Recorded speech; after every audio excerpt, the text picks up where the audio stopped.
Live.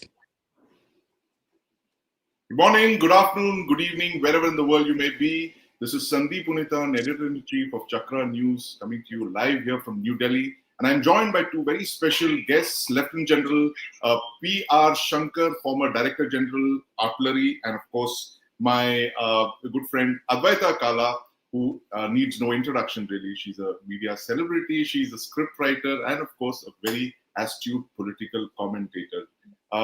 General Shankar, Advaita, welcome to our joint discussion here today. It's a very interesting concept that we've tried. We've merged three of our YouTube channels, and all of you out there, all of you fans of Gunner's Shot, Advaita Kala's channel, and of course Chakra News can watch us live. And here we're here to talk about Prime Minister Modi's historic visit to China.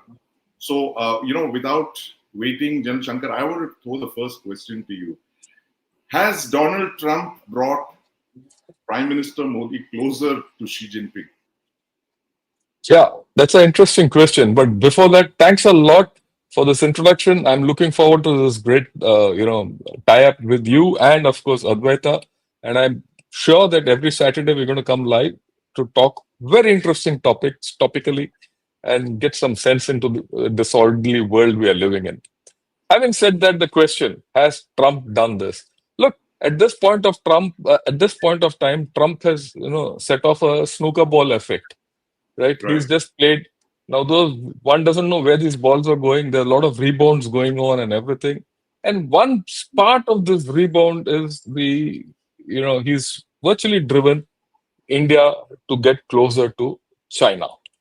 But having said that, I'd like to put a word of caution to everyone. You know, right. USA is not our enemy as No, we start dealing with China, right? At the same time, we have to understand China is not at our friend as we have problems with USA. Both the things we need to keep that balance in mind when we deal. And the trajectory with USA will continue the way it is. The trajectory with China is a new trajectory which we are starting, which is actually a continuum of the old trajectory, right, right, right? And what I want to put in focus here is that look, uh, this process of normalization with China started sometime back in Kazan. a So year there is a ago. continuum there. Yeah, a year ago, right? There's of course this Trump rebound, and there's a felt necessity between India and China to get to each other because their economy is suffering and all that. Right, And there are other factors also. So it's not exactly a rebound, right? And there's an effect of Sindoor and uh, many other issues.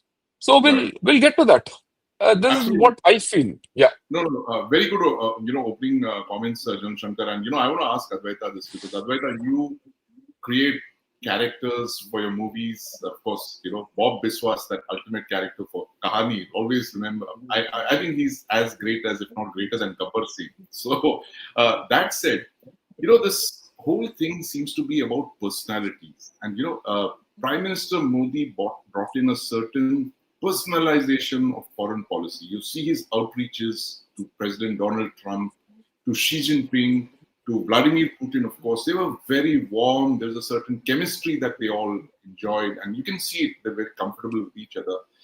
But now in 2025, 11 years later, he shares that chemistry only with President Vladimir Putin. With Donald Trump, we don't know what happened. It seems to be, some kind of a personal grudge fight. There's an ego battle here. One of Trump's advisors seems to suggest that recently, where he said this, why doesn't he take our call? Something like that. To suggest that it's become an ego battle. It's become a clash of personalities. The same thing with President Xi Jinping. You had that warmth on display first in the Sabarmati riverfront, then in Mahabalipuram, where he actually put his personal credibility on the line, Prime Minister Modi. And Galwan happened 20, 25 years back. Do you see this as one of the pitfalls of personalizing foreign policy, the way the Prime Minister engages? It's a great thing. It's good for optics. But there is a flip side to it when you're dealing with countries like the United States, as it is under President Trump, China, which has the long-term view, where it views India as a threat to its dominance of Asia and then later the world. You want to comment on that, Advaita? Sure. And I just want to say, start by saying I'm very excited about this collaboration. I think it's so interesting. It's 9 o'clock in the morning on a Saturday, but we'll get through it. we're with the general here. That Advaita did say that it was my Mallu genes that were responsible for waking her up so early in the morning to do. She normally brunch. She does the Sunday brunch, which is an enormously popular show. I have so many of my friends, colleagues who watch it. Of course, I watch it as well. But over to you, Advaita. Right. So I think, first of all, let me say that Prime Minister Modi now, today, as we stand, is the longest serving democratically elected leader in the world. Right. Comes with a huge amount of, experience, with a lot of impetus, as well as support from his people. So that's where we're at in terms of who he is on the global stage. The Prime Minister inherited a certain world chemistry, if you will, wherein India had a place in the world, and that place was always in that space of rising, still has potential, could be, should be. And that was what the Prime Minister inherited as a country which could be great, which should be great.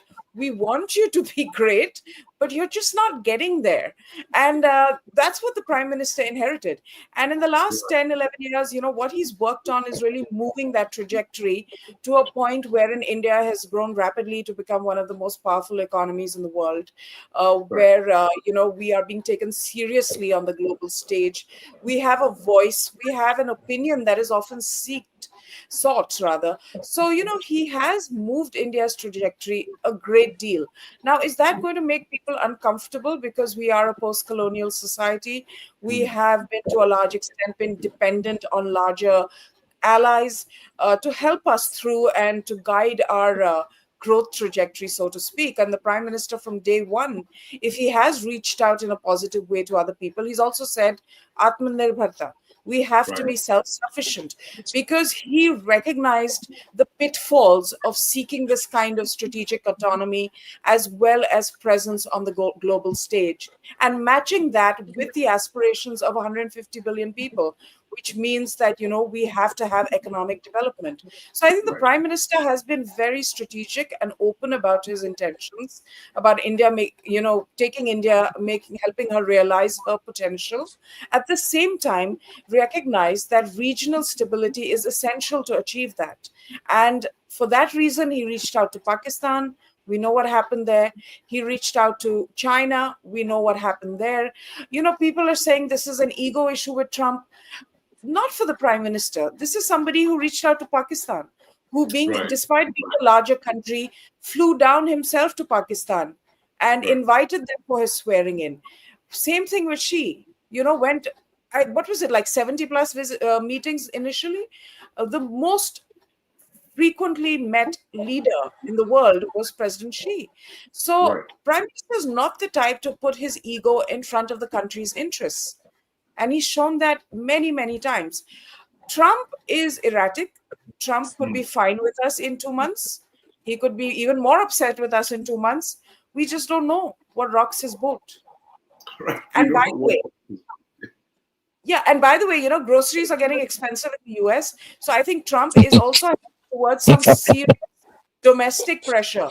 So this, the world bully thing can go on for some time, but at some point his people are going to say, step back.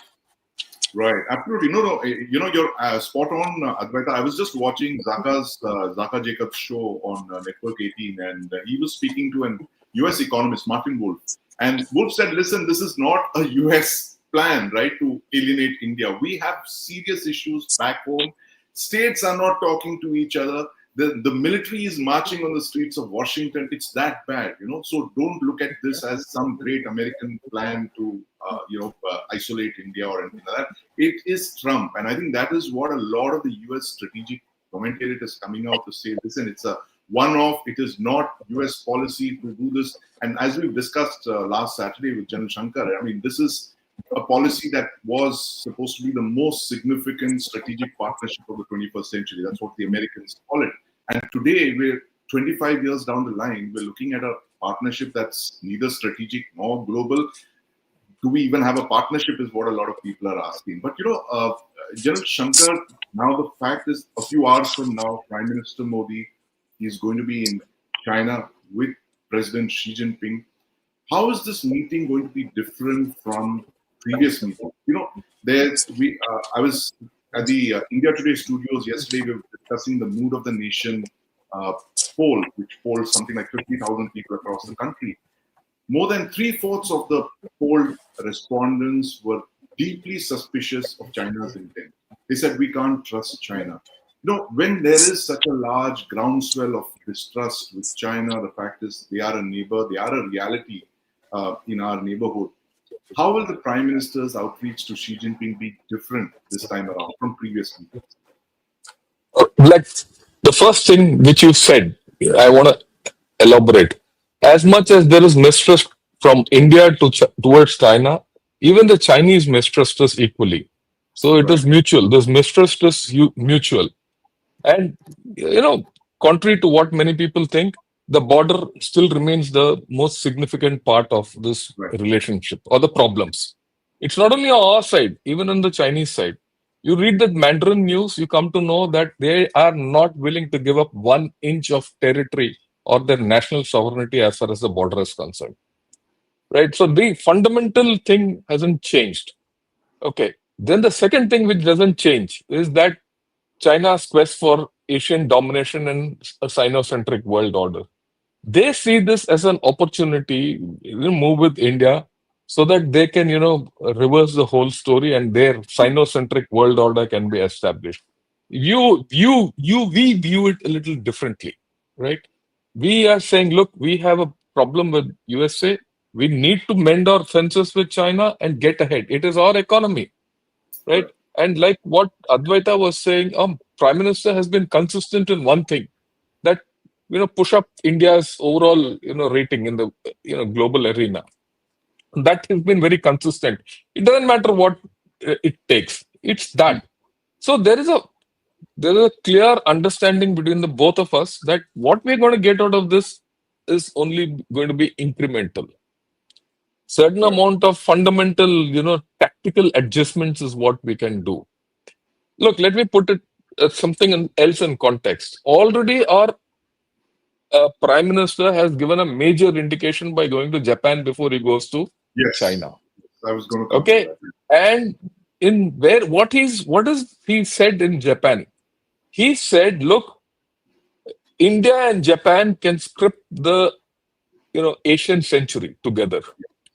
So scripting the Asian century together with India and Japan is a thing to China. Look, Asian century is not about China. It is about India and Japan. There's a very significant statement if you can read beyond the obvious, and this won't be missed in, China. And the fact that there is a 10-year investment plan from Japan to India, and there's already a lot of space and defense cooperation enhanced, which has been announced, right? Plus, there is our Prime Minister has gone and met the governors of all prefectures. Prefectures in China are the states. He's met the business leaders, and the joint statement and all are still coming out. So there is a huge positivity. It has already given a signal to China that, look, you're not the only player in the show in Asia. There are others. Okay, so he's going there on the thing that, look, I have a base and my base is pretty solid. And just club it with 2 facts more. One, last month or earlier this month, the president of Philippines had come to India. Yes. And after that, we've done a couple of exercises in the South China Sea, which is unprecedented. 3 of our warships have done a joint patrol with Philippines. And then, a little before that, Prime Minister Modi had gone to Brazil, did a state visit there after the BRICS meet. Okay, and there is a very clear case, which there's a response from Brazil also, of a enhanced partnership with Brazil. Considering the fact both of us have gone into the 50% tariff, strata. We're partners in Trump tariffs regime. Yeah. And then, the next thing is we are meeting China at a time when China is not great internally. Their Right. military is getting purged left, right, and center. Their economy is stagnant. I mean, just think Right. it is stagnant. People are talking of deflation in the Chinese economy. And Right. India's economy is running on at 7.8%. The Yes. so-called dead economy, as per Trump, has come alive and it is Yes. running at 7.8%. There's a huge thing. And and China has its own internal political issues, right? Right. And their economy is, of course, deflation, like I said. So we are meeting today China at a better level at on one to one. On the table is pretty even. Like Yes. unlike say 2-3 years back. And today it's also the felt need of China to Mm. normalize its relations with India Right. as before we wanted to normalize. No, it is they also want to normalize. Yes. Yes. Right. So I think it's a good thing that we can deal with them on positive things. And in the long run, let's face it, you have a border with them, 3,000 plus kilometers. At some point of time, you have to normalize it. Right. If you can Absolutely. start it today, why not? I mean, Right, right, it's to our absolutely. Very benefit. interesting point there, Jan Shankar. The fact is that Prime Minister Modi and President Xi Jinping are meeting halfway. So it is in both people's interests, both countries' interests, certainly for this meeting. That's what makes this really important. It is shared interests, shared, fears, and of course, we have a mutual suspicion of each other. But that will have to remain there because I think post 2020, the understanding of China has the reassessment in at least in South Bloc has been tremendous. I mean, it was always there, but I think the kind of infrastructure and security buildup that we've seen post 2020 is almost historic. But Advaita, I want to take you on that point that you made earlier on about the fact that Trump would actually come around sooner or later. Maybe a month from now, 2 months from now, but the damage will already have been done. Uh, give us an understanding of Trump 2.0. In his second term, he seems to have gone completely berserk. He is not even the thing about Trump in first, thing that he was completely unpredictable. But in the second term, he seems to have gone, completely ballistic. And in fact, I was just reading this piece by Ashley Tellis in Foreign Affairs, this edition where he wrote that thing of how the US is today. And he says that, he makes this prediction at the end of this piece. I'm not a huge fan of Ashley Tellis because he's a guy who wants India to be a vassal of the United States. But he made this very interesting prediction here. He says that the transactional habits may come to dominate the relationship.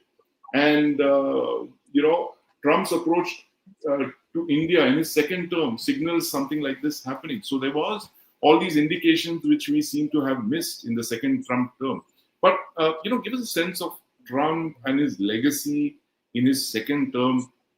He is approaching, this is possible, his last term, in fact. There's no third term possibly, though he believes otherwise.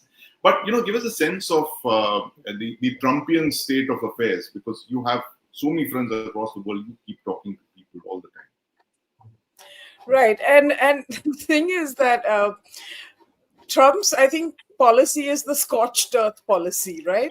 Absolutely. That's what That's a military term, incidentally. The yeah, scorched earth that's policy. what he's doing right now. See, because he's a He, super he's punching ambitious. America. Yeah, Yes, absolutely. yes. Starting with his own country. And the thing is, constitutionally, he can't stand for a third term. He's going to Right. try. He got a taste of power and then felt, he believes, was, tricked into losing the second time round. And now this is it for him. The next 3.5 years is it. And the way American politics goes, in the next year, you're going to have the next guys standing up and saying, we're your next president. So the attention, you'll see, will start shifting. And Trump is a Midterm. creation of the attention economy, right? Right. Yeah, he's a creation of the attention economy. He was one of the first celebs to be on a reality show. That's how he built his persona. That's how he connected with the masses. So he is a creation of that economy. So he will continue to do things around the world which will keep him at the center of attention, and that's really what he primarily cares about. He's not Right. looking at this from any kind of strategic point of view. He's not really listening to well-meaning advice, even from his team. He Right. just sees everything about in the context or in the lens of him, and now because it's his second term, his legacy. So that's really where he's headed. I suspect that the Americans will have to walk back a lot of these things that Trump is doing in this current term. And that's not going to be very pleasant for them. India, on her part, has always, especially under Prime Minister Modi, been a votary of the multipolar world. So Yeah. whether it's, America wanting to be the only global superpower, or China wanting to be the only global superpower that is going to replace America, India's approach to both these large countries has been the same, that we are a votary of a multipolar world. We have emerged from colonial society. We're an emerging colonial society. We've had a terrible experience with colonialism and foreign invasion and being subjected. And we are really not going to, vote for anything that sees power concentrated in one hand. And the Right. way Trump has treated the tariffs as a new form of war, really. He's not Yes. dropping bombs like like other presidents, but he's definitely using it in the same way. So this has made it even clearer for us that for the world to be at peace and to have some sense of balance, power cannot be tilted in one way or the other. And I think India is playing a very smart role by Yeah. maintaining its strategic autonomy. And tomorrow, if Trump wants to be friendly with India, I think we'll be open to that as well. Yeah, absolutely, and that's a great observation there. And of course, the fact that Trump is a creation of the attention economy, and attention is what he craves the most. Yes. And the other thing about this attention, I don't know if it's a function of the attention economy, is that you know in 2025 it looks like we are in the middle of a T20 match. Uh, Gone are the days when geopolitics was conducted like a test match. You had the 5-day thing spread over a week, and leisurely breaks and all of that. Now it's like every single day there's something happening every single day. And the next 4 months, I must inform you, is that you've already seen President Xi Jinping is going to be meeting Prime Minister Modi in Beijing. The Russians have just announced that President Putin is going to visit Delhi in December. There's the possibility of a Donald Trump visit to New Delhi for the Quad summit. We don't know if that's still on the agenda. It is certainly on the agenda, but the Americans have not confirmed it. But who knows, that rapprochement could actually come in that Quad summit if they actually attach the same relevance to the Quad as Trump did in his first term, incidentally, 2017. But now the new Quad we are talking of is a very different kind of a Quad. We discussed it last Saturday with General Ravi Shankar and Colonel Avasti, my colleague. We were talking about how this new Quad is basically, it is New Delhi, Moscow, Beijing, and of course Washington DC. They are at they're not all on the same page for everything, especially Trump and India, but there is a certain element of convergence between 2 or 3 of us, and I think that's what we're going to see play out in the next 3 or 4 months. But then Shankar, I'm going to ask you this thing. But last Saturday when you said that we were discussing Sergio Gore's appointment as Trump's envoy to New Delhi. I'm calling him envoy because whatever Trump does seems to suggest that it is the act of an empire, the American empire. And you said, look at Central Asia. And that's what I did. I just went and started researching. And very interesting that there's a pattern that's emerging, right? And I just want to read out the dates, 3 dates in the last exactly 1 month.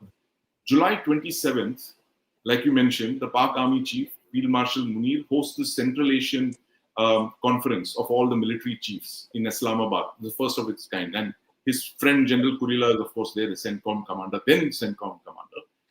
9th of August, you have Trump announcing the Armenia-Azerbaijan peace deal in the White House. And he talks about the Trump Road for International Peace and Prosperity, the TRIPP. And then on the 23rd of August, you have the appointment of Sergio Gort, who is an ethnic Russian born in Uzbekistan. He clearly speaks the language, which all the Central Asian republics speak. He's not only an appointed envoy to New Delhi, but also to, very interestingly, for the first time, a US ambassador in India is going to be the envoy to Central Asia.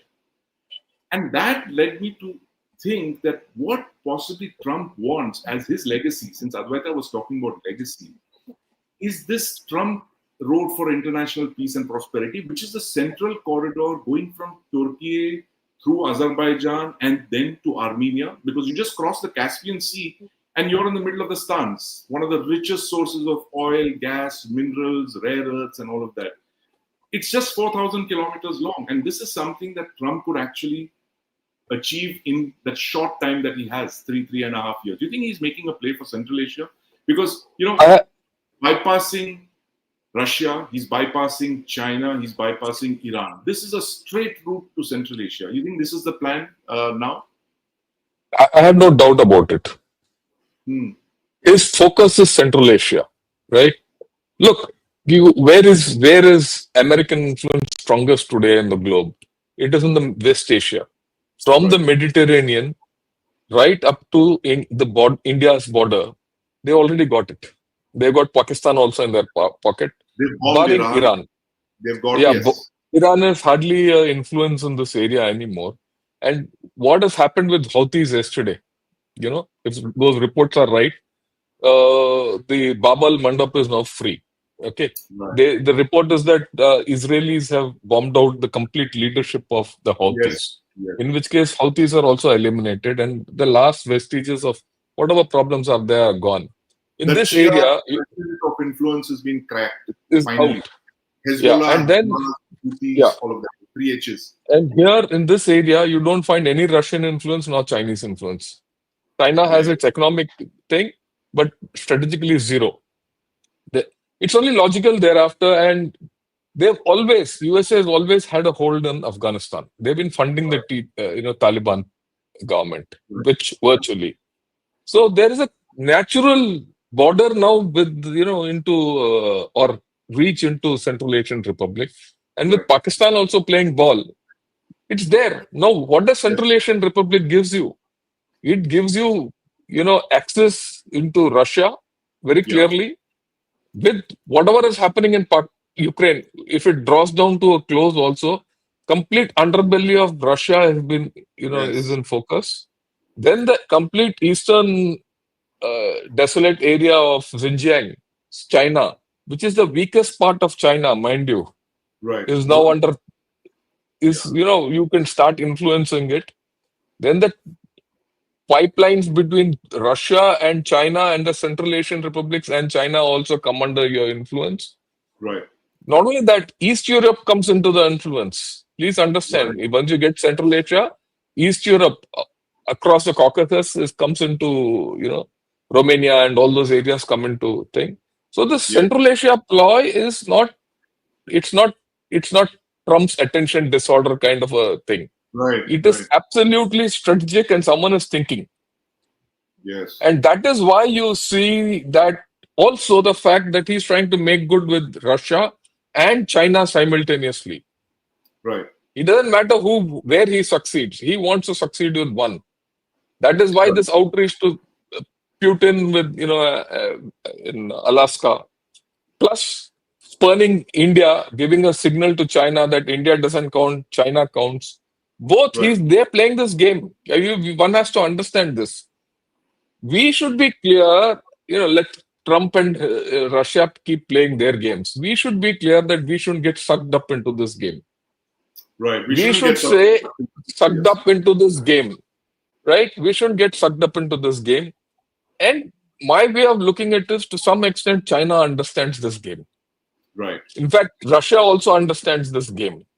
Right. But like you earlier said, whether you like it or not, whether people like it or not, so far the strategic construct was that, the three big players in the world are Russia, China, and USA. The fourth big player has arrived. whether people like it or not, or acknowledge it or not, we are there. Right. You can't deny an economy, $4 trillion economy, which is going at 7.8%, the biggest Right. population, and you're able to go to the moon and the Mars, and you say, Yes. no, you're not a power. You count. Yes. All what Trump is doing, you count, and count big time. And as we go ahead, this weight of ours will continue to grow up. And we carry a lot of trust with us. We have this great soft power called trust. So we got to Right. count. So in this, we shouldn't get sucked up in Trump's game. Right. We should Absolutely. play the game the way we want it, to the benefit of our people. We shouldn't lose sight of the fact that a lot of people in India are still poor, and Yes. India can be as strong as the weakest link in India, that is the poorest man in India. We need to focus on the issues internally, right? Right. Or poverty, or growth, or infrastructure and things like that. That will automatically ensure that we go up. And let me also tell you, Sindoor has taught another important aspect of India to the whole world. That is the fact that Indian armed forces are someone you cannot trifle with, Right. right? And this is a realization with USA, Russia, and China. People, you forget about, you look beyond the curtain, you look beyond the facade. China is worried. Why is China come to you to mend fences? They've used all their best equipment through Pakistan and it has failed. Forget the info war and all that. Now they are worried. The same equipment will be deployed on the Tibet border. Can Ladakh. they get into a Ladakh? Not Ladakh, even Arunachal. The same equipment will be Yes, there. absolutely. Yeah. Okay. Now with that equipment, can they fight India? Really? I mean, I'd be surprised if any Chinese general will say, let's go and attack India. He'll say, yeah, let's start mending fences with them. That's an interesting They've point. seen, Yeah, General Shankar. I never thought of that actually. The fact that the failure of Chinese equipment in Pakistan to prevail over India would have spooked yeah, yeah. the Chinese Not only military as that, not only that. You see, in terms of modern war, you also eliminated some element of American influence in Pakistan. Now the news is coming out. Noor Khan base had some private military contractors, yeah, wo, a lot of American origin, and that's another reason why America. Suddenly, America also finds itself with a partner, strategic well. Right. partner. We are still there. That partnership is not broken, Yes. officially at least. With a Right. strategic partner who has more heft than they previously thought. Yeah, that's the thing where I've been calling it from the 10th of May, General Shankar. I've been calling Sindoor the out of syllabus question that nobody expected.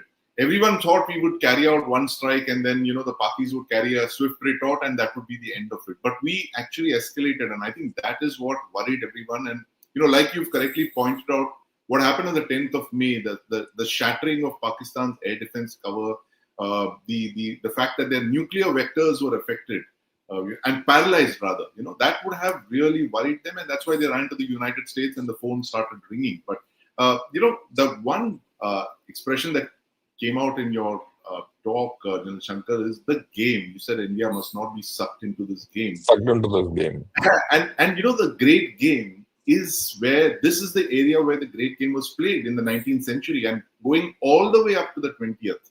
And I believe that the transfer of Gilgit-Baltistan from Kashmir, I'm calling it the transfer because this was a very, very elaborate scheme by the departing British to transfer Gilgit-Baltistan to Pakistan, thereby ensuring that India did not have direct access to Central Asia. This has always been the British plan to, firewall India from the Russian Empire so that India and the Russian Empire could never, touch borders. They built that Wakhan corridor, which was that Afghanistan was the buffer state on the western axis, and Tibet would be the buffer on the northern axis, right?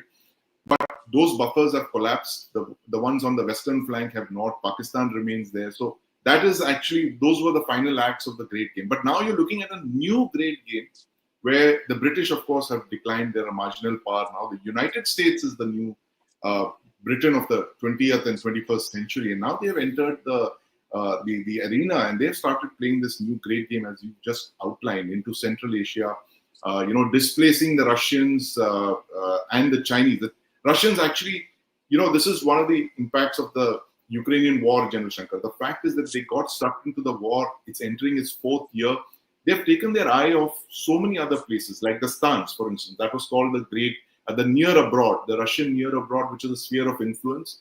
Now they don't seem to be as focused on that. And that explains how Trump seems to be drawing this line under the Russian nose, above the Iranian head, and into the Chinese belly, the Central Asian thing. I'm sure this is something that you're going to see a lot more of, and I think that the great thing about discussions with people as knowledgeable like you and Advaita is the fact that we actually get a fair idea of the trajectory of events. We're not only talking about what's happened, what had happened, but possibly what might unfold in the next couple of months. I mean, that's the thing of, this is like a intelligence discussion in a sense, that you're looking into the future, into the next 4, 6, 8 months. But, Advaita, talking about the future, Trump's biggest test, if he can go until November without being overturned or overthrown or whatever happens in the United States, people are saying it's the new civil war that's playing out in the United States, the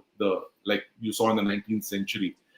But you have the midterms in November, and that's a big, big test for Trump. And, we're going to see the new contenders, the new Democrats who are going to be the challengers to 2029, who will stake their claim for the White House in the 2029 elections. Gavin Newsom, for instance, seems to be one very, very promising candidate from the Democrats. I mean, he's, if you see the way he's moving around, he looks very presidential in his conversations and his speeches and his video posts and all that. But give us a sense of where we are with the United States in the next couple of months, with the domestic politics of the US, and who are the possible contenders from the Democrats and from the Republicans. And, and the other big question, Advaita, is that the silence of the Indian diaspora in the United States.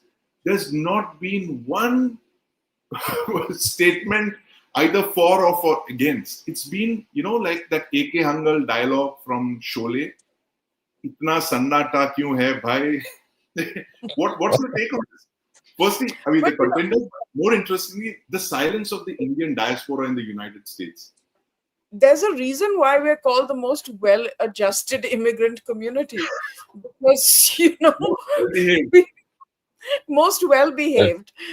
That's a nice one.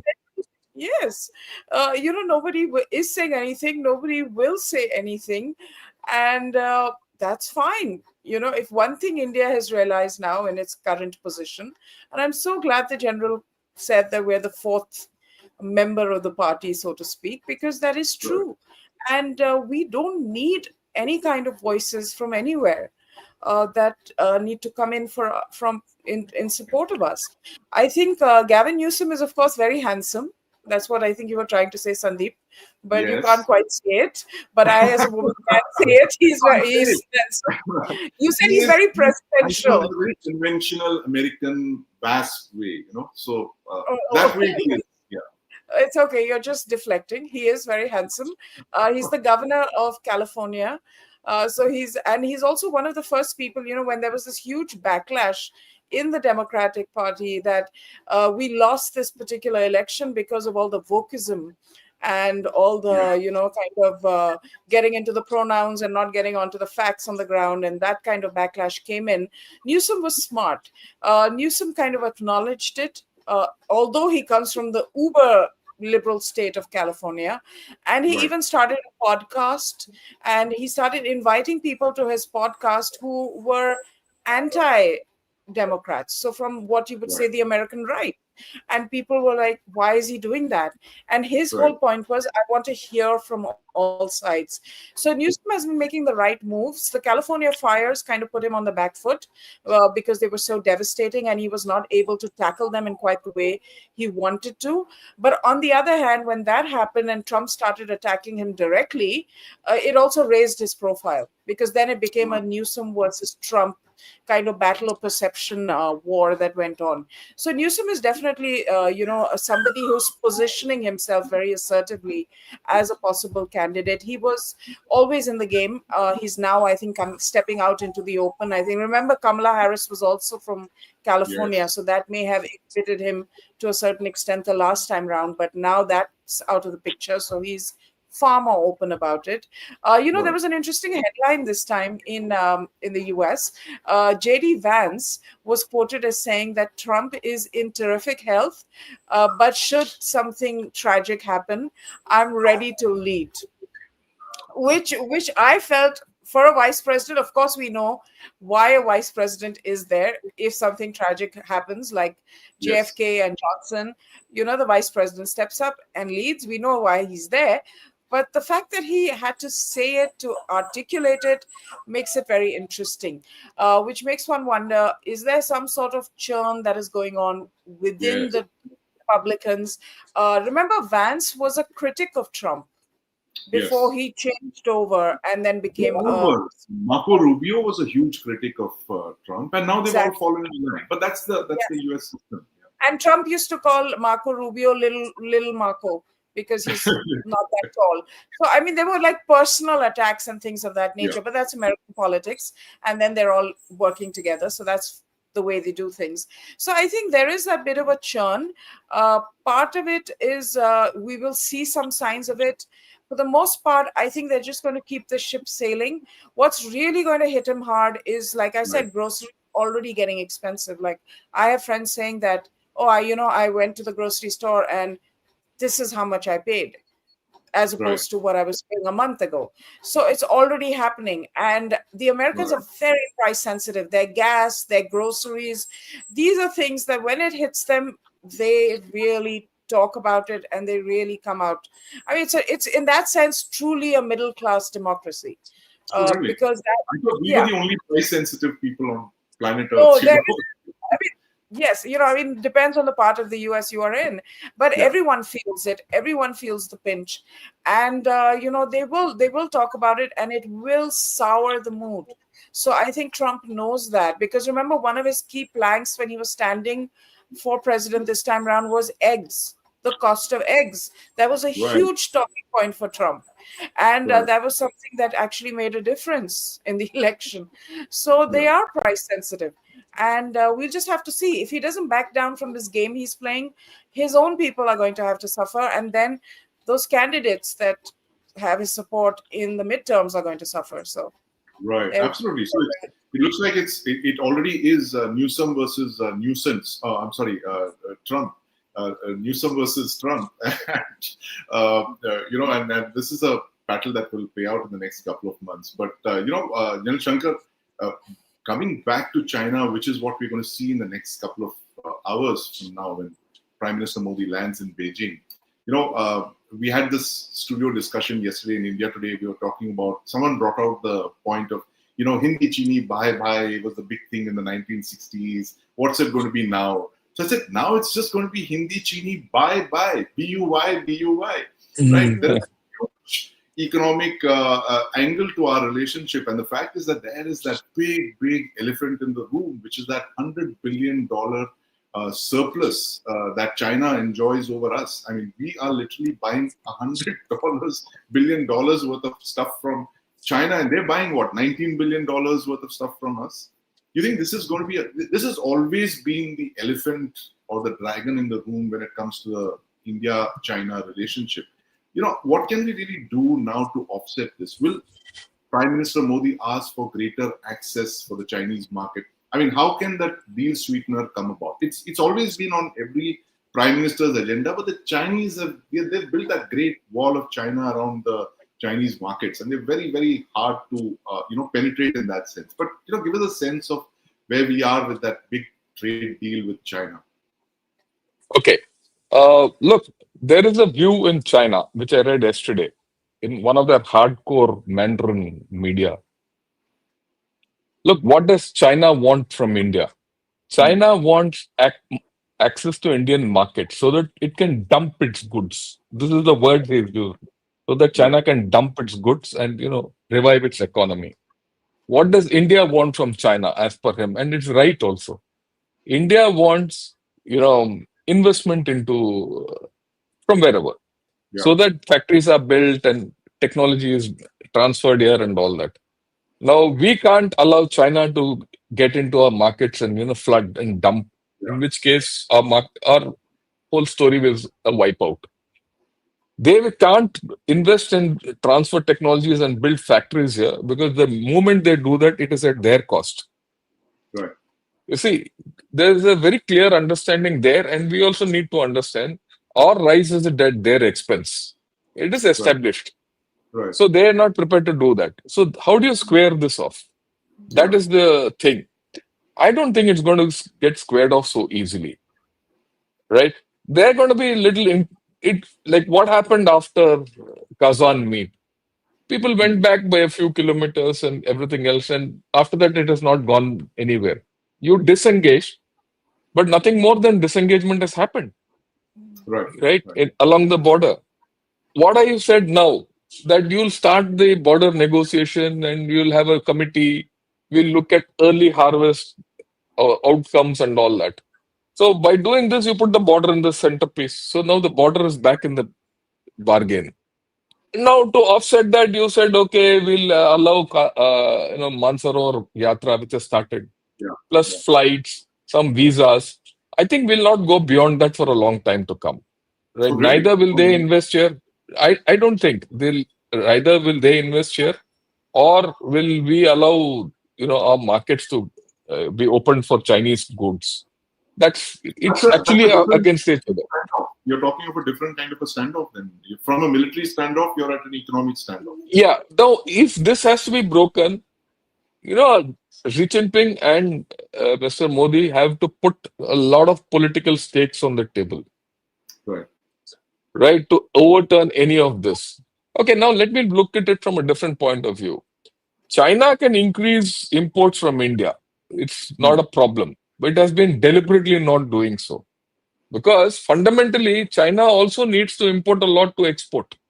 Yes. Raw materials and all that to A create lot of goods. things. Yeah.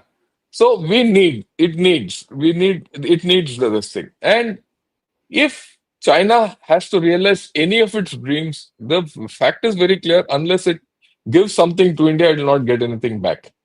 The Right. question is, what can India give to China? You find that you very little you can give to China. You have to take because the table is already tilted. Yes. The playing field is already heavily tilted against Right. us. Right.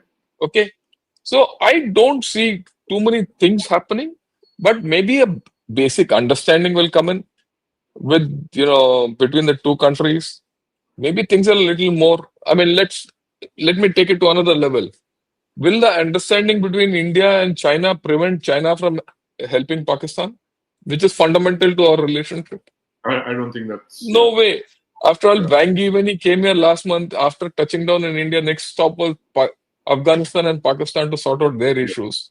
So that issues will not go. The fundamental problems what are the fundamental problems between India and China today? The border, of course, is the problem. There's no Yes. doubt about it. Okay, Pakistan is the problem. There's no doubt about it. Dalai Lama is the problem. There's no doubt about it. Or the reincarnation of Dalai Lama and the Tibet question, which is going to come up. There's no doubt about it. For the next 10 years, we're going to be talking of it. Okay, the new dam in Brahmaputra is a problem. Yes. Their Of course. their entry into Doklam and expanding that Doklam enclave is their form is a problem. There are no solutions to this. You think Right. any talk between Modi and Xi Jinping will give any solutions to these issues? And then you can't shelve these issues and then say, oh, let's start doing Hindi Chinese bye-bye. It will not happen. Right. Right. Politically, it's not feasible. If Mr. Modi does that, I can assure you he will be rejected in the next election. Right. Okay. So there's a And big same thing for Xi Jinping. Same Right. thing for Xi Jinping. If he gives anything to India, he is also losing power and he's got immense political problems internally. He is Right. virtually under siege by a PLA as of today. There's a rift Right. between him and the PLA. We're not. I'm glossing over those issues today, but Right. China has its immense internal problems. And how does he get over deflation? How does he get over the demographic decline, which is irreversible? So there are issues, major issues beyond just this meeting. I think this meeting will serve optics. It'll, give some cushion to both and some amount of talk. But hardcore issues, I think there's a long way to go. Right, right. Is that also your assessment, Advaita? The fact that it's just going to be about optics. It's a first meeting, but the larger issues are actually going to be there. All the contradictions that General Shankar mentioned, the Pakistan factor, the Brahmaputra Dam, the Dalai Lama's reincarnation, all of those. So where do you exactly see this meeting? I mean, is it a first step? Is it just optics? Is it a big major political gamble both sides are taking? What's your take on this? I think it's significant, and we've not discussed the role Putin has played. Putin has had a very strong relationship with both India and China. He's also going to be there during this time. So there is certainly an attempt. Remember, we already also have BRICS. So it's not Yes, like we only have issues. We also have platforms and things that we have come together on and will right, continue to come together on. right, Relationships are constantly evolving. yeah, What China recognizes about India and what is close to its temperament is the fact that we are also an ancient civilization. And what right, happens with ancient civilizations is that there is a certain pattern of behavior which can repeat itself over time. I think for someone like China, who is feeling kind of cornered, be it with the Taiwan issue or with, people like Australia and those kind of countries around it on one side, is feeling a little cornered. And they understand that India is not one of those countries that invades. We're a big bear. We're peaceful. We're sitting, we're doing our thing till you needle us. If you right, needle us, then you get something like an Operation Sindoor. And we right, respond with strength. But we're not walking around the world stage flexing our muscles. We're not doing that. Our prime minister is going out there and he's embracing people. He's being humane. He's being human and having conversations. He's not flexing. He could if he wanted to, but that's not what he's doing. And that's right. significant. And for someone like China, I think that makes a difference. Also, if you're already battling the Americans, the last thing you need is an irritated India, and Right. I mean, whatever was in the public domain, I have to give it to the Indian government and their foreign policy that they were never overreactive in the last 5 years. Yes. Despite the microaggressions from China, they were not overreactive, despite the opposition putting a lot of pressure on them to, respond and trying to show that they had been weakened. I think they played it very strategically and smartly. You didn't Yes. even have kind of negative commentary or sloganeering, as politicians are capable of doing, coming out against China. So I think that has been handled pretty well. I think this sort of skepticism exists. It exists a lot with the public as well. So General has a point. It's not Mm. politically expedient to maybe show too much of a bhaichara or things of that nature. Yeah. Yeah. Right. Absolutely. And the Putin factor, as you mentioned, Advaita, is very Projected important. and in terms of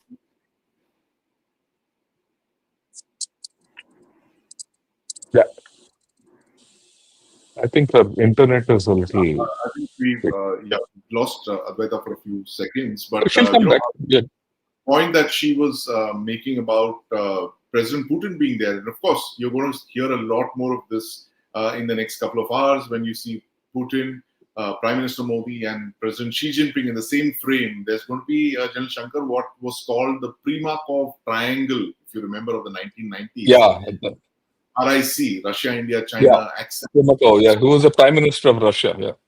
Yes, briefly, and a very seasoned diplomat, one of the best Soviet diplomats who then later became a key figure in the Russian Federation. But there'll be a lot of talk of that. But I think your points are well made in the fact that this is actually going to be a first step. There are enormous stakes involved for both Prime Minister Modi and, of course, President Xi Jinping, who faces very serious internal disturbances, dissonances. The economy is slowing down, and like you mentioned, the irreversible population decline. But I think we should kind of open the floor to questions